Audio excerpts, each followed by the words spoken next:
কাছে সবাইকে প্রচার করবেন এটা খাওয়ার জল ভালো পেলে কখনোই জল নষ্ট করবো না। কেন নষ্ট করবো না?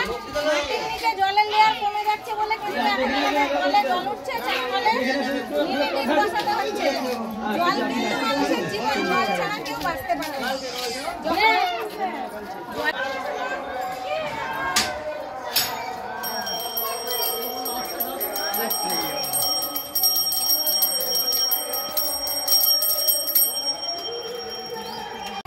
জলের অপচয় আমাদের করা উচিত না, কারণ মাটির নিচে জলের লেয়ার অনেক কমে যাচ্ছে।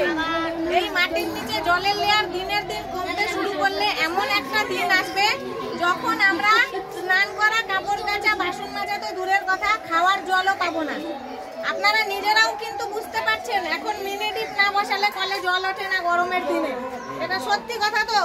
তাহলে মাটির নিচে নিশ্চয়ই জলের লেয়ার কমছে। মাটির নিচে জলের লেয়ার কমলে, আর আমাদের অত টাকাও নেই যে বাড়ির জল কিনে খাবো। সবাই আমরা গরিব মানুষ, সেই কারণে আমরা জলের অপচয় করবো না। জল যতটুকু প্রয়োজন ব্যবহার করবো। পশ্চিমবঙ্গ সরকারের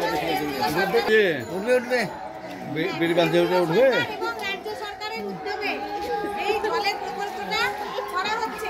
আমাদেরকে অবশ্যই ভালো জল খাওয়ার মতো, যেটা খাওয়া যাবে, কেনা জল খেতে হবে না, এবং আপনারা সুস্থ শরীরে বাস করবেন।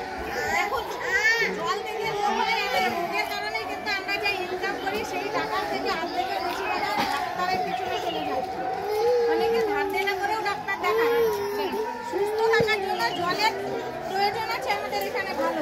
তার আগে আপনারা এটা কিন্তু মেনে চলবেন। জলের অঞ্জলি হালদার, আমার বাড়ি নিমতিতা জিপির শেরপুর গ্রামে। আমি পিবিএসসি কমিটির একজন সদস্য। আপনারা এখানে টাইম কলের লাইন জল পাচ্ছেন? এখনো আসেনি। জল আপনাদেরকে দেওয়া হবে।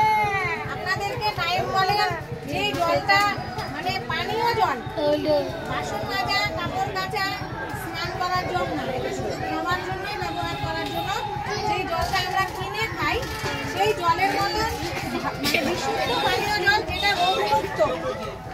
জল থেকে অনেক রোগ হয়, আপনারা জানেন তো? জানেন জল থেকে রোগ হয়? টাইফয়েড হয়, পোলিও হয়, ডায়রিয়া হয়, কলেরা হয়, হয়তো এই রোগগুলো যেন না হয়, আর্সেনিকও হয়, এই রোগগুলো যেন মানুষের না হয়, সেই কারণে ভালো বিশুদ্ধ পানীয় জলের ব্যবস্থা করা হবে আপনাদের জন্য। তার আগে কিছু আমাদেরকে জানতে হবে, সেই কারণেই আপনাদের এখানে আমি এসেছি। সেই জিনিসগুলো হচ্ছে, এটা শুধু কচুয়া দেবেন না, কলের মুখ চুরি হয়ে গেছে, অমুক হয়েছে, তমুক হয়েছে, সেগুলো শোনা হবে না। তাহলে সেই জায়গায় জল পাবেন না। আপনার জন্য, একজনের জন্য সবাই জল পাবে না।